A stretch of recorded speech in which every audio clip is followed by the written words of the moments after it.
Hello everyone, Big Al Cox, welcome to the shop. This is a Bissell 28492 vacuum cleaner.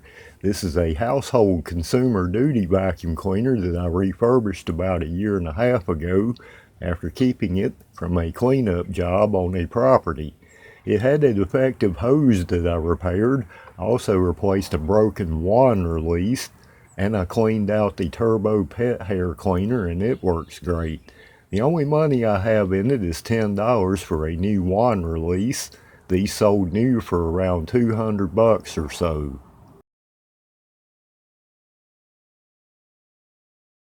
I do keep this at a commercial establishment despite the fact it is a household cleaner. It's basically used to clean floors, mats, and throw rugs, nothing heavy duty really. But for a Bissell, it's actually a fairly good vacuum cleaner. I like the way it rolls, it has good suction. It's easy to empty the canister, it's also easy to clean, and it has a HEPA filter system to keep the dust from getting back into the air. The whole canister section will separate, and you can do stairs or do curtains or the upper floor stuff. I don't really utilize the turbo pet hair thing too much where this is used, but it seems to work well to clean debris from fabric chairs and sofas. They are very serviceable, and you can get virtually any parts you need to keep them going on Bissell's website or on eBay. They actually put a little quality into these cleaners and backed them with a 5-year warranty. It's been doing great up till the other day. Just as I was getting done, I started getting the hint of a burning belt smell. Then the roller just stopped and it shut down. Just like when the oil light comes on your auto, when you smell something burning or odd, shut down electrical stuff immediately. Only graduates of the Quality Leering Center would keep trying to use something and burn up the whole rig. Just because the roller stops, it isn't always the belt. Sometimes the rollers can wear out, or there could be an obstruction caught up in the housing that's jamming up in the roller. I've got it turned on its side now. I'm going to remove the screws that hold the roller plate on and have an inspection of the mechanics. Phillips head screws hold on this cover plate. I only need to remove those screws across the top and bottom portion of the cover to service the brush roller section.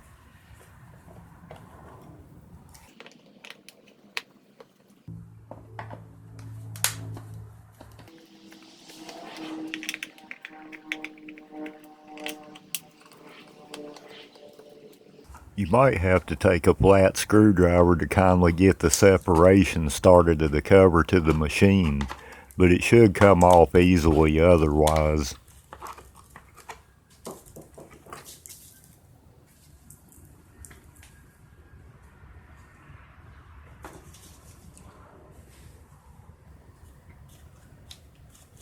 This roller was froze solid. It does turn, but it has a big drag on it. The belt seems to be still intact.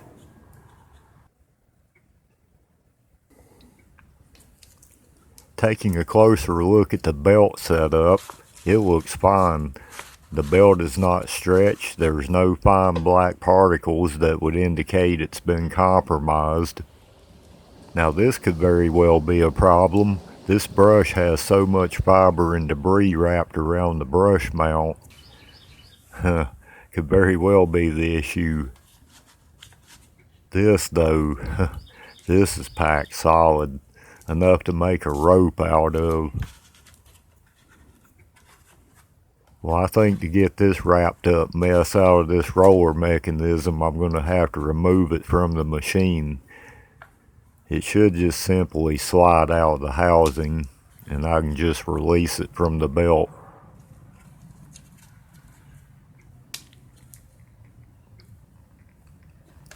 Now this roller is packed, jam full of fiber. It's going to take some effort to get that off of there. I'm going to have to use a knife and some tweezers, and I can't take this roller apart and really do anything other than this. Just try to dig it out of there. It's going to take some time.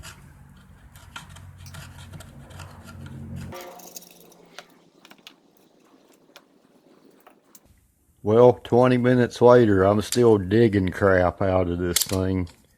I mean, it's really embedded around that shaft. It's very slow going. Well, I think I have all the crap cleaned out from around there, but it still kind of turns a little rough. I might try to spray some PB Blaster in that or something. Might try some 3-in-1 here.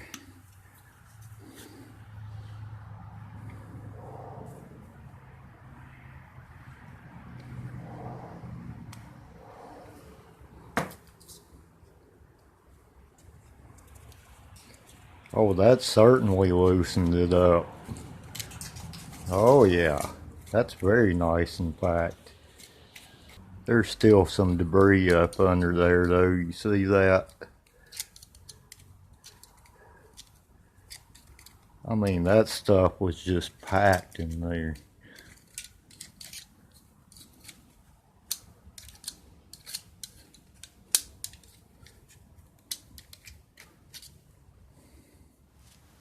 May add just another drop or two down in there.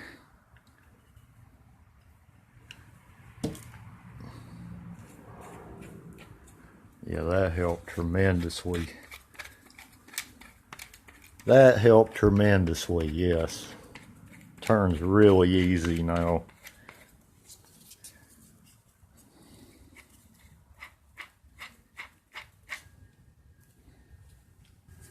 Wonder if I can get a drop behind here maybe. I don't want none of that to get on that belt path there, because otherwise it'll slip and the brush roller will not turn then.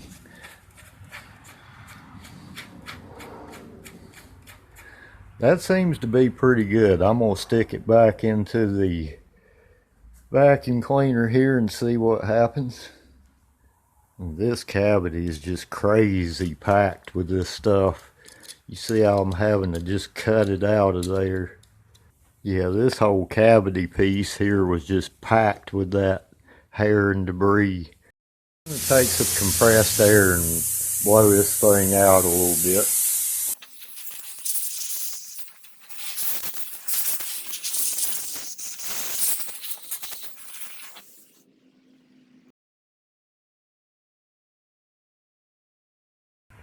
Okay, I'm going to reinstall my roller here. Get my belt back around there.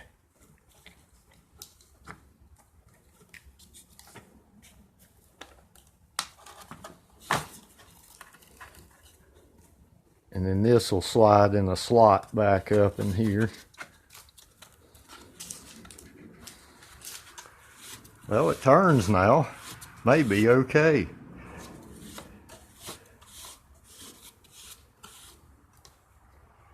The belt feels fine. I may order an extra one just in case it's not too far off. It may break, but I think it's fine for now.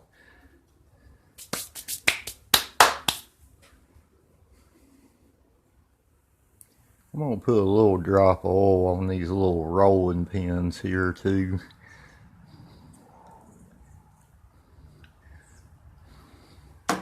Can't hurt nothing.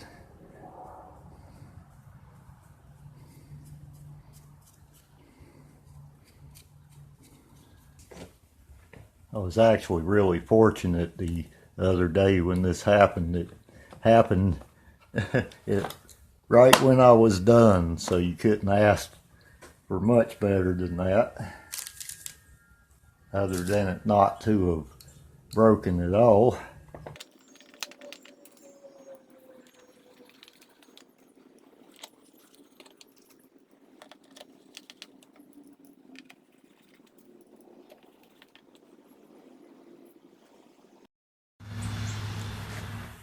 Okay, get them all torqued down good now.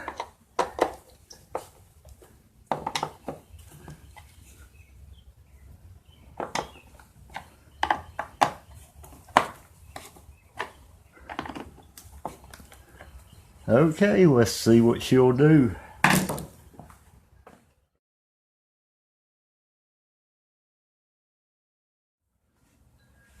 I have power applied, and I also have this part pulled back because you have to have the handle pulled back for the brush to rotate. I'm going to apply power to it and see if it turns.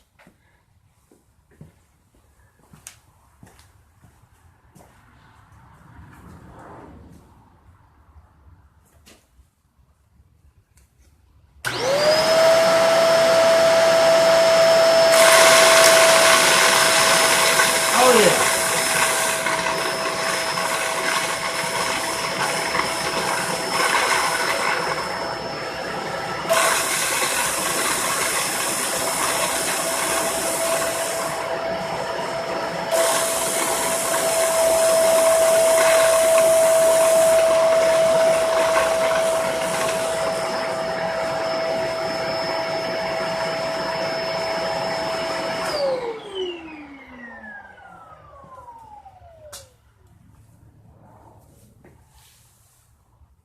Well, it seems cleaning the debris out from around the roller end seems to have fixed my problem.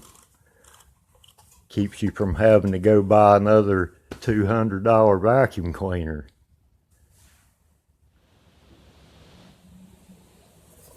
Bissell 28492 vacuum cleaner with a frozen roller, repaired by removing a bunch of hair, fiber, and debris and lubricating the roller mechanics. Also blew compressed air into the housing and reinstalled the brush roller, and it seems to be working good as new again. Fixing it means it don't have to go to the landfill, and I don't have to go spend $200 to buy a new one, and it only cost me my time. As much of a pain as it was to get that roller cleared out from all that debris and fiber, I think I'm going to start checking that when I do the periodic maintenance on this unit, which it's about due for. I'm Big Al Cox. Let me and others know about your experiences with one of these Bissell 28492 vacuum cleaners. Not a big fan of Bissell, but this one was free, and so far it's been a good vacuum cleaner to use. Please like the video if it helps you out. I have more videos coming soon. Always something in the shop to try and save from the landfill. Until then, if it breaks, it's junk till it's fixed. I wish you many blessings from my shop to yours.